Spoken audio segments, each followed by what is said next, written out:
Hello students, your welcome to my YouTube channel AK fast solve math questions. आज हम लोग इस video में देखेंगे निरअच्छी स्थिति में वैद्युत क्षेत्र की तीव्रता intensity of electric field in broad on positions. ठीक है, इसके बारे में हम लोग विस्तार पूर्वक डिस्कस कर लेते हैं कि निरअच्छी स्थिति में वैद्युत क्षेत्र की तीव्रता कितनी होती है। निरअच्छी स्थिति का मतलब क्या होता है, इसके बारे में पहले जान लेते हैं। ठीक है, तो निरअच्छी स्थिति जो होती है, निरअच्छी का मतलब होता है कि अक्ष पर ना होकर के किसी अन्य बिंदु पर हो सकती है। ठीक है, जैसे किसी चीज का अक्ष इस प्रकार से हो गया। ठीक है, तो ये इस बिंदु पर, इसके अक्ष पर कहीं भी नहीं होगी, बल्कि इस बिंदु के इधर हो सकती है, इधर हो सकती है, इधर हो सकती है, इधर हो सकती है, कहीं भी पॉइंट हो सकता है जहां पे हमको क्या ज्ञात करना है, वैद्युत क्षेत्र की तीव्रता को फाइंड करना है। ठीक है, तो इसके लिए हमको क्या करना है, उसका फार्मूला क्या होता है, उस चीज के फार्मूले को हमको डिराइव करना होता है। ठीक है, इसके लिए हमको क्या करना होता है, सबसे पहले हम लोग एक मान लेते हैं, एक वैद्युत द्विध्रुव है। क्या है, एक वैद्युत द्विध्रुव मान लेते हैं। ठीक है, वैद्युत द्विध्रुव क्या होता है, इसके बारे में हम लोगों ने डिस्कस किया था। बहुत बेटर तरीके से आप लोगों को भी पता चल गया होगा कि जो होता है इसमें एक पॉजिटिव एक निगेटिव आवेश जो होते हैं दोनों कोनों पर इसके स्थित होते हैं, बहुत ही कम दूरी पर स्थित होते हैं, जिसके कारण क्या होता है, एक जो सिस्टम होता है उसकी व्यवस्था होती है, जो उसका निर्माण होता है, और उसी व्यवस्था को हम लोग वैद्युत द्विध्रुव कहते थे। ठीक है, अब इसमें क्या देखेंगे कि वैद्युत द्विध्रुव के किसी भी अक्ष पर जो वैद्युत क्षेत्र की तीव्रता होती है वो कितनी होती है। ठीक है, तो जैसे ये वैद्युत द्विध्रुव बना हुआ है, अब ये वैद्युत द्विध्रुव है। ठीक है, कौन सा, एक ये AB वैद्युत द्विध्रुव है। AB जो A है और B जो बिंदु है, इसमें क्या है, माइनस क्यू और इस पर प्लस क्यू आवेश स्थित है। ठीक है, जिसके कारण ये वैद्युत द्विध्रुव बन गया है। अब वैद्युत द्विध्रुव का जो मध्य बिंदु है, मध्य बिंदु को हम मान लेते हैं O। ठीक है, और O से A की जो दूरी है वो कितनी मान लेते हैं, हम L मान लेते हैं। इधर देखिए, इधर भी O से B की जो दूरी है वो भी कितनी मान लेते हैं, हम L मान लेते हैं। राइट, उसके पश्चात हम देखते ये हैं कि इसमें जो है ये यहाँ पे पॉइंट दिया गया था, इससे हमको यहाँ से R दूरी पर एक स्थित पॉइंट है P, जिसको हम लोग कहते हैं। ठीक है, P मान लेते हैं। इस पॉइंट पे हमको क्या ज्ञात करनी है, वैद्युत क्षेत्र की तीव्रता को निकालना है। कहां पर निकालना है, तो वो जो पॉइंट दिया गया है P बिंदु, इस बिंदु पर क्या करना है, हमको वैद्युत क्षेत्र की तीव्रता को ज्ञात करना है। ठीक है, इसके लिए हम सबसे पहले क्या मान लेते हैं, इसकी जो डिटेल्स लिखी जाती है, जो भाषा लिखी जाएगी, उस चीज के बारे में हम लोग पहले जान लेते हैं। ठीक है, क्या होता है, क्वेश्चन दिया जाए कि माना AB एक वैद्युत द्विध्रुव है। ठीक है, AB एक वैद्युत द्विध्रुव है। राइट,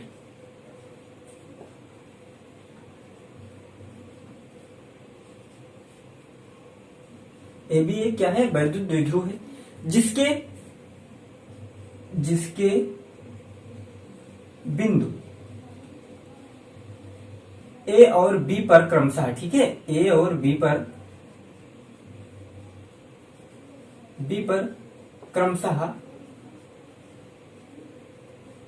प्लस क्यू तथा माइनस क्यू तथा प्लस क्यू आवेश स्थित है। ठीक है, माइनस क्यू तथा प्लस क्यू आवेश स्थित है, आवेश स्थित है। राइट, स्थित है। अब जब इनके दोनों पे प्लस क्यू और माइनस क्यू जो आवेश स्थित हैं, इसी के कारण क्या हुआ है, ये व्यवस्था का निर्माण हुआ है, जिसको हम लोग क्या कहते हैं, वैद्युत द्विध्रुव कहते हैं। राइट, अब हमको क्या करना है कि यहां से इस वैद्युत द्विध्रुव की लंब अर्धक रेखा पर क्या है, एक लाइन है, और उस लाइन से हमको कितनी दूरी पर, एक बिंदु है P, उस बिंदु P के बीच की जो दूरी है वो R है। R दूरी पर हमको क्या करना है, वैद्युत क्षेत्र की तीव्रता को ज्ञात करना है। ठीक है, तो हम लिख लेते हैं कि इस वैद्युत द्विध्रुव के लंब अर्धक मतलब कि मध्य बिंदु के लंब अर्धक रेखा एक OP खींची गई है। ठीक है, क्या लिख लेते हैं कि इस वैद्युत द्विध्रुव से वैद्युत द्विध्रुव के, ठीक है, मध्य बिंदु O से, ठीक है, O से एक लंब अर्धक रेखा, O से एक लंब अर्धक रेखा,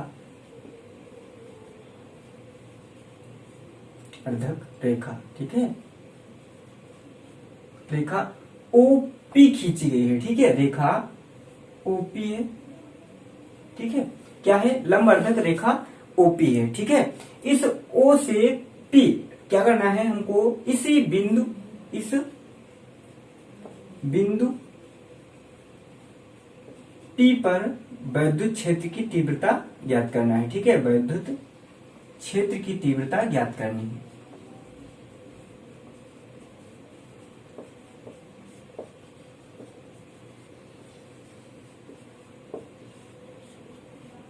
कहाँ ज्ञात करनी है, इस बिंदु मध्य, जो बिंदु दिया गया है, इस मध्य बिंदु से हमको इस P बिंदु के यहां से हमको क्या करना है, इस वैद्युत क्षेत्र के कारण हमको इस बिंदु P पर जो है वैद्युत क्षेत्र की तीव्रता को ज्ञात करना है। ठीक है, इसके लिए हम क्या कर लेते हैं, क्षेत्र की तीव्रता ज्ञात करनी है। अब हम आगे ये लिखेंगे कि इनके बीच की जो दूरी है, ठीक है, द्विध्रुव के मध्य बिंदु से P के बीच की दूरी R है। ठीक है, द्विध्रुव के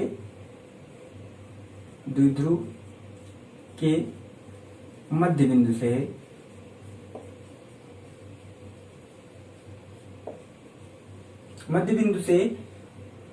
P की दूरी, बिंदु P की दूरी R है। ठीक है, कितनी है, R है। अब एक चीज देखिए, हमको क्या ज्ञात करना है, वैद्युत क्षेत्र की तीव्रता को निकालना है। ठीक है, तो वैद्युत क्षेत्र की तीव्रता हमें निकालने से पहले हमको ये चीज पता होनी चाहिए, इसमें जो ये देखिए, इसमें जो ये प्लस माइनस क्यों आवेश है, ये जो प्लस क्यों आवेश है। ठीक है, तो प्लस क्यों आवेश के कारण जो वैद्युत क्षेत्र की तीव्रता होती है वो किधर की ओर होती है, धन से ऋण की ओर होती है। किधर से, धन से ऋण की ओर होती है। तो इसके कारण प्लस क्यू के कारण जो वैद्युत क्षेत्र की तीव्रता होगी उसकी दिशा किधर से किधर की ओर होगी, इधर से इधर की ओर होगी, इस प्रकार से। ठीक है, लेकिन वही जो ऋणात्मक होता है उसमें क्या होती है, ऋण से धन की तरफ होती है वैद्युत क्षेत्र की तीव्रता। इसलिए इसकी जो तीव्रता होगी वो किधर से किधर की ओर, इधर से इधर की ओर ना हो करके इधर से इधर की ओर हो जाएगी। इसके कारण जो वैद्युत के क्षेत्र की तीव्रता होगी वो इसकी दिशा इधर से इधर की ओर होगी। ठीक है, ये चीज समझ में आई। ठीक, अब हमको क्या ज्ञात करना है, इसके कारण जो हम वैद्युत क्षेत्र की तीव्रता मान लेते हैं उसको E1 मान लेते हैं, लेकिन और जो माइनस क्यू आवेश था उसके कारण जो वैद्युत क्षेत्र की तीव्रता मानते हैं वो कितनी है, E2 है। ठीक है, लेकिन हमको ज्ञात तो करना है परिणामी वैद्युत क्षेत्र की तीव्रता। तो परिणामी वैद्युत क्षेत्र की तीव्रता तो इसके कारण निकल आएगी। इसके कारण क्यों, इसको अर्धा कर दिया जाएगा। ठीक है, लंब अर्धा करने पर क्या हो जाएगा, इन दोनों में जो वैद्युत परिणामी जो होगी, ठीक है, परिणामी वैद्युत क्षेत्र की तीव्रता हमें ज्ञात करनी थी। अब हमको क्या करना है कि इसके कारण जो लंब अर्धक ये जो दिया गया है, ठीक है, ए बी के अंदर ये जो E1 है, E1 साइन थीटा दिया गया है। ठीक है, ये इसकी दूरी दी गई है, किसकी दूरी, इसकी दूरी दी गई है। ये जो है ये ए बी के अनुदिश घटक है, किसका, E1 का। ठीक है, E1 का ए बी के अनुदिश घटक जो है वो कितना है, E1 साइन थीटा है। हम लिख लेते हैं क्या, सबसे पहले तो लिख लेते हैं कि जो वैद्युत क्षेत्र की तीव्रता है इसके कारण, ठीक है, प्लस क्यों आवेश के कारण वैद्युत क्षेत्र की तीव्रता। ठीक है, क्या लिखेंगे, अतः प्लस क्यों आवेश के कारण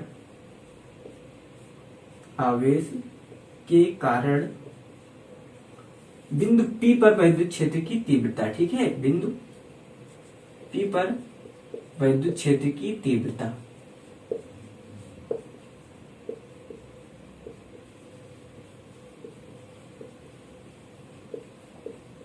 अब ये इसके कारण हमको क्या ज्ञात करना है, बिंदु P पर वैद्युत क्षेत्र की तीव्रता।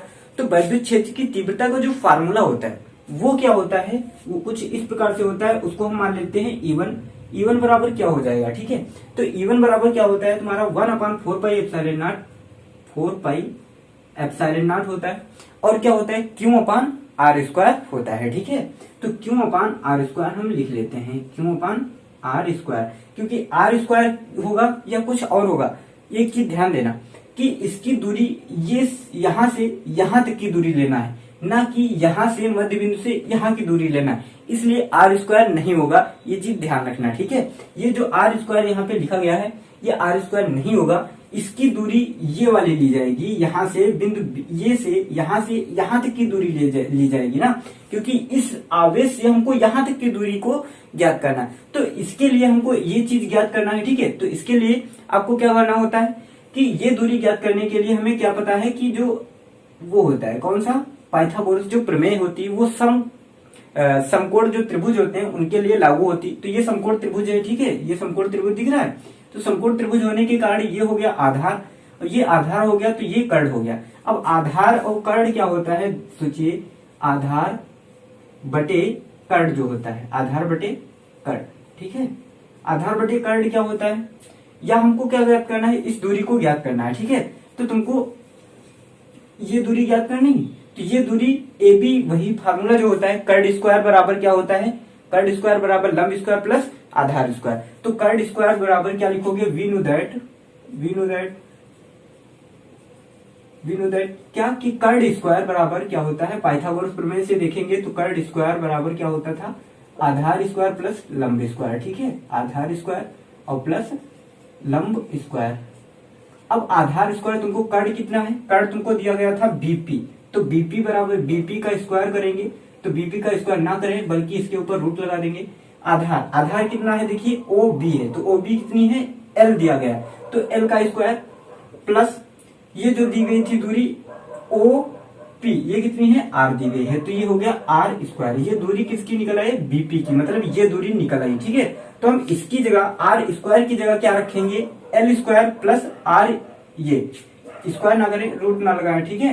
यहीं पे बीपी स्क्वायर कर देते हैं। बीपी क्या दिया गया था, आधार दिया गया था, तो आर स्क्वायर की जगह यहाँ कितना दिया गया था, बीपी, तो बीपी बराबर कितना है, L square plus are square. तो यहाँ पे हम दूरी जो रखेंगे वो L square plus are square रखेंगे, ठीक है। ये समझ में आ गया अगर, ठीक है। इसको समीकरण हम दे देते हैं 1, ठीक है।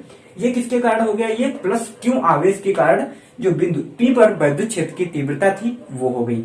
अब एक चीज देखिए, इसमें जो माइनस क्यू आवेश के कारण जो होगी विद्युत क्षेत्र की तीव्रता वो क्या होगी, ठीक है, माइनस क्यू, ठीक है, माइनस क्यू आवेश के कारण, आवेश के कारण, ठीक है, बिंदु P पर विद्युत क्षेत्र की तीव्रता, विद्युत क्षेत्र की तीव्रता। अब एक चीज अपने माइंड में तुम सोचिए खुद कि इस आवेश के कारण, माइनस क्यू के कारण हमको इसी बिंदु पर क्या करना है, विद्युत क्षेत्र की तीव्रता निकालना है। तो आपके मन में ये क्वेश्चन उठ रहा होगा कि ये दूरी और ये दूरी, दोनों दूरियां तो बराबर हैं, तो इसका मतलब जो ये अगर एल स्क्वायर और प्लस आर स्क्वायर का अंडर रूट के बराबर ये दूरी थी, तो इसका मतलब है ये दूरी भी कितनी होनी चाहिए, L square plus are square होनी चाहिए, ठीक है। तो बिल्कुल सही आप भी सोच रहे हैं कि ये दूरी और ये दूरी बराबर है, तो इसका मतलब है इनका जो परिमाण होगा वो क्या होगा, बराबर होगा, ठीक है। अब हमको जो इसके कारण जो विद्युत क्षेत्र की तीव्रता है उसको मान लेते हैं E2। तो E2 बराबर क्या हम मान लेंगे, E2 बराबर क्या हो जाएगा, 1/4πε0 q upon l square plus are square. मतलब कि जो ये दूरियां, जो विद्युत क्षेत्र की तीव्रताएं हैं, दोनों की क्या निकलेंगी, बराबर निकलेंगी। अब एक चीज तुमको देखना है कि ये जो विद्युत क्षेत्र की तीव्रता थी और ये जो विद्युत क्षेत्र की तीव्रता थी, दोनों विद्युत क्षेत्र की तीव्रताएं समान है। मतलब क्या हुआ कि दोनों का जो परिमाण है, परिमाण दोनों का समान निकल रहा है। तुमको देखिए कि जितनी वैल्यू इसकी है उतनी ही वैल्यू इसकी भी है। तो हम लिख लेते हैं आगे क्या कि इन दोनों की वैल्यू जो है वो क्या है, परिमाण में बराबर तथा दिशा इसकी विपरीत है खाली, ठीक है।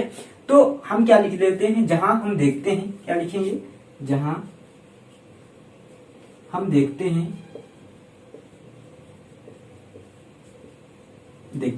क्या देखते हैं कि जो E1 और E2 है वो दोनों दिशा, जो परिमाण है उन दोनों का परिमाण जो है बराबर है, ठीक है। हम देखते हैं कि E1 बराबर है E2 के, ठीक है। अर्थात E1 और E2 परिमाण में बराबर है, ठीक है, परिमाण में क्या है, बराबर है। अब दोनों जब परिमाण में बराबर होंगे, बराबर हैं, ठीक है। अब परिमाण में जब बराबर होंगे तो चाहे हम इसको भी E1 मान ले, इसको भी E1 मान ले, तो बात तो एक ही फंसेगी, ठीक है। तो दोनों क्या है, परिमाण में तो बराबर हो गए, ठीक है। अब हमको आगे जो बढ़ना है उस स्टेप को हम लोगों को समझ लेना है कि यहाँ से हमको यहाँ तक विद्युत क्षेत्र की तीव्रता को ज्ञात करना था, ठीक है। तो इसके लिए हमने क्या माना, ये जो अंदिश घटक है हमको क्या करना पड़ेगा, अब इसको वियोजित करना पड़ेगा। किस चीज को वियोजित करना पड़ेगा, इस चीज को वियोजित कर लिया हमने किन भागों में, दो भागों में हम क्या कर लेते हैं, इसको वियोजित कर लेते हैं। अब जब इन दोनों को क्या करेंगे, दो भागों में हम जब विभाजित करेंगे, वियोजित करेंगे, तो उससे क्या प्राप्त होगा हमको, इसके अनुदिश ये वाला एक घटक, इसके अनुदिश एक ये वाला घटक, ठीक है। तो इस चीज को हम लिख लेते हैं क्या, कि जहां, ठीक है, E1 ये जो दिया गया था ये वाला E2 साइन थीटा जो है, ठीक है, जहां ठीक है, जहां E2 साइन थीटा जो है किसके अनुदिश घटक है, तो AB के अनुदिश लंबवत घटक है, ठीक है। E1 का AB के अनुदिश लंबवत घटक है, ठीक है। कितना, जहां AB का E1 का, ठीक है, E1 का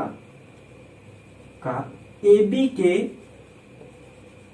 के लंबवत घटक, ठीक है, लंबवत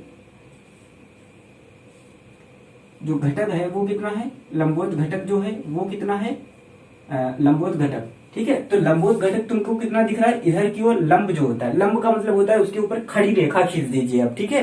तो लंबवत जो घटक है वो कौन सा तुम्हें दिख रहा है, इसके अनुदिश जो है, ठीक है, E1 का AB के लंबवत, ठीक है, AB के अनुदिश जो है, इसके अनुदिश जो है लंबवत घटक कितना था, वो कितना है, ये वाला E2 साइन थीटा जिसको हम लोग कहते हैं, ठीक है, E2 साइन थीटा है। और इसी प्रकार से ये वाला इसके जो लंबवत घटक है, लेकिन जो अनुदिश है विपरीत, ठीक है, इसके जो लंबवत था इसके समांतर जो आएगा वो समांतर घटक कौन सा होगा, ठीक है। ये क्या था, ये वाला जो आया है इधर की ओर जो आया था वो E2 साइन थीटा था, जिसको हम लोग कहते हैं E1 साइन थीटा, जो ये वाला क्या है, E1 साइन थीटा है, ठीक है। क्यों साइन थीटा है, इसके लंबवत है। और इसी प्रकार से हम देखते हैं कि E2 का ठीक है, AB के लंबवत घटक कितना होगा, वो भी किसके बराबर होगा, तो E2 साइन थीटा के बराबर होगा, ठीक है। दोनों जो घटक होंगे वो क्या होंगे, बराबर होंगे। अब एक चीज देख लेते हैं कि इसके ये तो हो गए दोनों लंबवत, लेकिन समांतर घटक कौन कौन से हैं, ठीक है। तो समांतर घटक कौन सा होगा, इसके समांतर घटक अगर हम देखें तो एक यहां से प्राप्त होगा, एक यहीं पे, दोनों समांतर घटक ही दोनों प्राप्त होंगे। क्यों, समांतर का मतलब ये लाइन हो गई, ठीक है, ये लाइन ही, तो इन दोनों, इन्हीं लाइन के समांतर कौन है, ये लाइन है। तो समांतर घटक इसी पर, इसका भी घटक E1 का भी घटक इसी लाइन पर प्राप्त होगा, और ये जो E2 देखा गया है इसका घटक भी इसी लाइन पर प्राप्त होगा। और दोनों का जब घटक इसी लाइन पर प्राप्त हो रहा है, परिणामी क्योंकि लाइन है ये, क्योंकि वियोजित करके तुमने प्राप्त किए है, तो ये लाइन कैसी हो गई, परिणामी हो गई। तो परिणामी पर ही दोनों का घटक प्राप्त होगा, ठीक है, दोनों का लंबवत घटक प्राप्त होगा। तो वो कितना प्राप्त होगा उसके लिए भी हम जुगाड़ देख लेते हैं। क्या जुगाड़ है, वो ये है कि ये दूरी कितनी है, E1 है, तुमने पहले से मान रखी है, ठीक है। ये दूरी तो तुमको पता चल गई E1 है, हमको निकालना है इस दूरी को, ठीक है, इस दूरी को निकालना। तो ये तो है आधार, ये है कर्ण। तो आधार बटे कर्ण क्या होता है, सोचिए, आधार बटे कर्ण क्या होता है, तो आधार बटे कर्ण हमने कॉस थीटा पढ़ा था। तो कॉस थीटा बराबर क्या हो गया, आधार बटे कर्ण। तो आधार तो तुमको पता नहीं है, कर्ण तुमको पता है E1। तो आधार जो निकल करके आएगा वो आधार कितना आएगा, और आधार आ जाएगा, कर्ण कितना है, E है, तो इसके नीचे हम रख देंगे E1 और बराबर रखेंगे जब कॉस थीटा के, तो आधार बराबर कितना आ जाएगा, आधार बराबर जो आएगा वो कितना आएगा, E1 कॉस थीटा, ठीक है। तो इसके अनुदिश जो घटक आएगा, ये वाला जो हमें घटक प्राप्त होगा, ये वाला जो घटक प्राप्त होगा, E1 के अनुदिश लंबवत जो घटक प्राप्त होगा वो कितना होगा, E1 कॉस थीटा होगा, ठीक है। ये चीज समझ में आई, ठीक। तो हम क्या लिख लेते हैं अब कि E1 का AB के समांतर घटक, ठीक है, समांतर घटक जो है, समांतर घटक कौन सा होगा, ठीक है। तो समांतर घटक क्या आएगा, E1 cos theta, right, E1 cos theta हो गया। अब दूसरा जो आएगा वो इसी पर, इसके कारण भी इसी पर प्राप्त होगा। तो ये दूरी कितनी है, E2, तुमको यहां से यहां तक की दूरी E2 दी गई है। अब ये दूरी E2 है, इस दूरी को हमको फाइंड करना। तो E2 से क्या करेंगे, देखिए कर्ण ये है, और कर्ण बटे आधार बटे जो कर्ण होता है वो क्या होता है, कॉस थीटा होता है। तो आधार बटे कर्ण हो गया कॉस थीटा। अब कर्ण की जगह यहाँ पर कितना है, देखिए E2 है, तो इसकी जगह हम जब E2 रखेंगे तो ये क्या आ जाएगा, E2 कॉस थीटा आ जाएगा। ये किसके घटक अनुदिश आएगा, तो वो आ जाएगा E2 के अनुदिश, और ए बी के लंबवत घटक आ जाएगा। ठीक है, तो हम क्या लिख लेते हैं कि E2 का ठीक है, E2 का किसके लंबवत, ए बी के लंबवत, ए बी के समांतर। ठीक है, ए बी के समांतर घटक कौन सा होगा, वो कौन सा आ जाएगा, E2 cos थीटा आ जाएगा। अब एक चीज तुमको दिख रही है कि ये तो रही बात घटक की। ठीक है, यहां तक बहुत बेटर तरीके से समझ में आ गया होगा, लेकिन आगे जो समझना है उस चीज को और भी बेटर तरीके से समझ लीजिए। वो ये है कि ये देखिए, ये दोनों क्या है, इधर की ओर एक भाग रहा है, एक ऊपर की ओर भाग रहा है। इसका मतलब तो यही हुआ कि एक बंदर की पूंछ इधर पकड़ के घूम रहा है, एक टांग आगे को खींच रहा है, एक पीछे को खींच रहा है। तो वो जो खड़ा होगा वो बंदर तो वहीं पे बंदर बन के खड़ा रह जाएगा। इसका मतलब यही हुआ कि एक बंदर इधर की ओर खींच रहा है, एक इधर की ओर खींच रहा है। ठीक है, तो बीच वाला बंदर क्या बन गया, बंदर बन के बैठा रहेगा, उसको ना इधर डुलना ना इधर हलना। तो मतलब क्या होगा कि दोनों का बल निरर्थक चला जाएगा, बेकार जाएगा। कि क्यों खाली मुझे उसमें बल लगा रहे हो तुम लोग, उसमें कोई फर्क नहीं पड़ने वाला। तो वैसे इसमें भी एक इधर की ओर खींच रहा है, एक उधर की ओर खींच रहा है, तो दोनों जो बल लगेंगे वो क्या लगेंगे, बेकार जाएंगे, मतलब कि निरस्त हो जाएंगे। तो ये वाला जो है क्या लिखेंगे कि E1 और E2 जो ये हैं, ठीक है, E1 AB के अंदर जो लंबवत घटक हैं, और ये दोनों क्या है, परिमाण में बराबर हैं और दिशा में विपरीत होने के कारण क्या हो जाएंगे, ये तो निरस्त हो जाएंगे, राइट, कट जाएंगे, मतलब इनका कोई अस्तित्व नहीं रह जाएगा।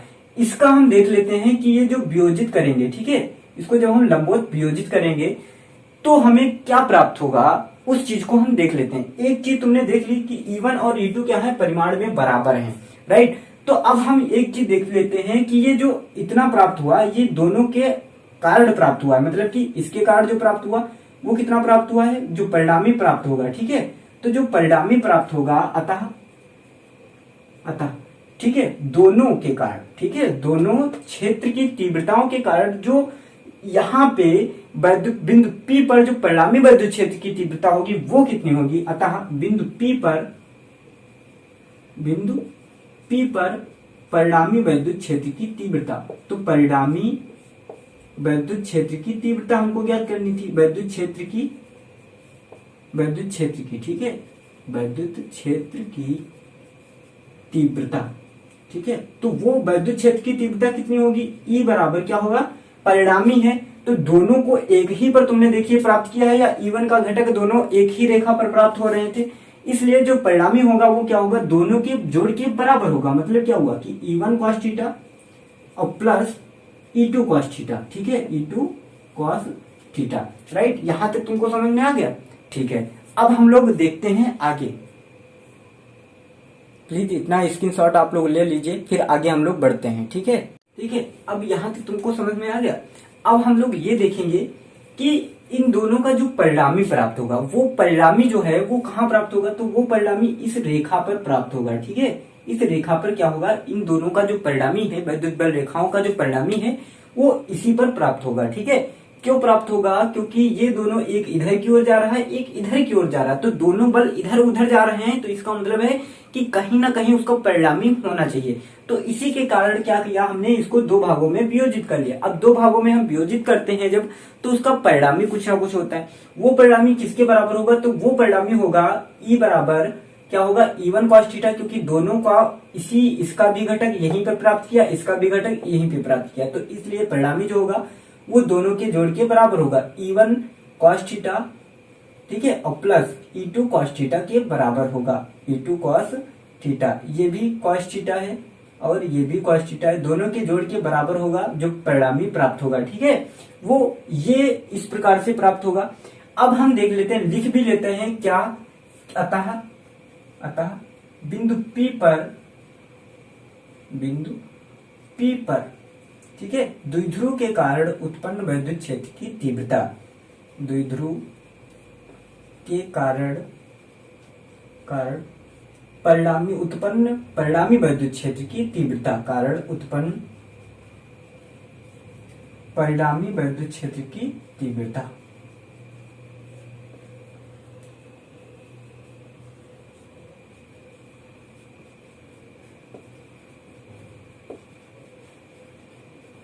तीव्रता। ठीक है, तो परिणामी जो वैद्युत क्षेत्र की तीव्रता होगी वो कितनी होगी उस चीज के बारे में पहले हम देख लेते हैं। परिणामी वैद्युत क्षेत्र की तीव्रता कितनी होगी? ई बराबर क्या होगा? ई बराबर क्या होगा? E1 cos थीटा और प्लस E2 cos थीटा के बराबर होगा, क्योंकि परिणामी दोनों के जोड़ के बराबर होती है, हमेशा याद रखना। अब हम जो आगे देखेंगे स्टेप वो कुछ इस प्रकार से, जहां अतः और जो E1 है, ठीक है, E1 और E2 परिमाण में बराबर है, और E1 और E2 परिमाण में क्या है? बराबर है, परिमाण में बराबर है। इसलिए क्या होगा? इसलिए जो E1 है, ठीक है, E1 और E2 परिमाण में क्या है? दोनों बराबर है। मतलब क्या हुआ कि E1 बराबर जो E बराबर होगा, E बराबर जो आएगा, ये जो परिणामी है वो क्या आएगा? E1, इसमें हम cos थीटा कॉमन ले लेते हैं, तो क्या आएगा? E1, ठीक है, E1 plus E2 cos theta common ले लेते हैं। ठीक है, cos थीटा हमने क्या ले लिया? कॉमन ले लिया। अब ये हो गया E1 plus E2 cos theta. अब हमको एक चीज देखना है कि E1 को हम चाहे इस प्रकार से, रुक जाइए 1 मिनट, ठीक है। अब क्या होगा? ये E बराबर E1 plus E2 cos theta को हमने क्या ले लिया? कॉमन ले लिया। ठीक है, अब हम देखते हैं कि E1 और E2 जो बराबर हैं, तो इसलिए हम लिख सकते हैं इसको E1 या 2E1 लिख सकते हैं, और साथ में क्या लिख सकते हैं? cos थीटा लिख सकते हैं। अब E1 की जो वैल्यू आई थी उसको हम पुट कर देते हैं। E1 बराबर क्या आया था? पीछे ध्यान से देखिए कि E1 बराबर जो आया था वो कुछ इस प्रकार से आया था, 1/4 पाई एप्सिलॉन नॉट, और क्या आया था? Q/r² प्लस L² आया था या नहीं आया था, और साथ में आया था ये तुम्हारा cos थीटा। तो ये इसकी वैल्यू हो गई, और ये 2 जो यहाँ पे था उसको हम इसके आगे लिख देते हैं। तो 2Q हो गया, और क्या हो गया? R² plus L² into cos theta हो गया। ठीक है, अब ये जो cos थीटा है ये तो बीच में लटका हुआ है, इस cos थीटा को भी हम भगा देते हैं। तो भगाने के लिए हमें क्या करना पड़ेगा? इस cos थीटा की वैल्यू हमको इससे प्राप्त कर लेनी। देखिए cos थीटा बराबर क्या होता है? बार बार आप पढ़ चुके हो, cos थीटा बराबर होता है आधार बटे कर्ण। ठीक है, क्या होता है? cos थीटा बराबर आधार बटे कर्ण होता है। तो cos थीटा बराबर क्या आ जाएगा? यहाँ पर आधार कितना है? देखिए आधार कितना दिया गया है? L दिया गया है, तो इसकी जगह हम रख देंगे L अपान जो कर्ण दिया है, आधार बटे कर्ण। कर्ण कितना दिया है? देखिए इसमें कर्ण कितना दिया है? √L² प्लस R², तो √L² और प्लस R² हम लिख लेते हैं। इसको और संशोधन करें तो cos थीटा बराबर क्या आ जाएगा?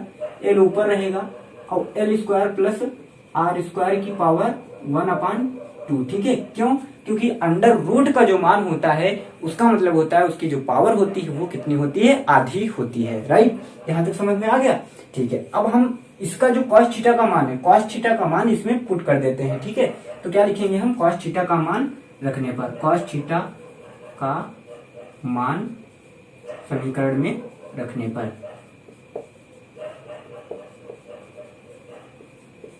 अब ये जो cos थीटा बराबर निकला था उसका मान हमको किसमें रख देना है? इस समीकरण में रखना है। तो जो E बराबर आएगी वो क्या आएगी? देखिए 1/4 पाई एप्सिलॉन नॉट से तो कोई मतलब नहीं, वो तो संशोधित होगा नहीं, 4 पाई एप्सिलॉन नॉट वैसे ही रहेगा। ये ऊपर कितना हो जाएगा?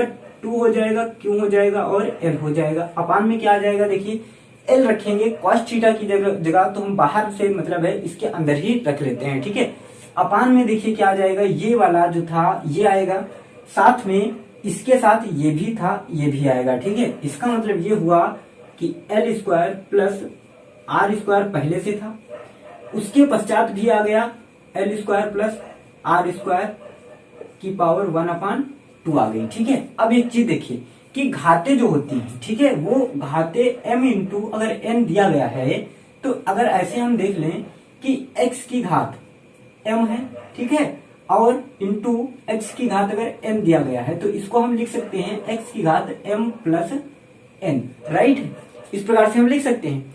तो इसका मतलब ये हुआ कि इसकी घात कितनी है? 1 है, इसके ऊपर घात कितनी लगी है? 1 लिखिए।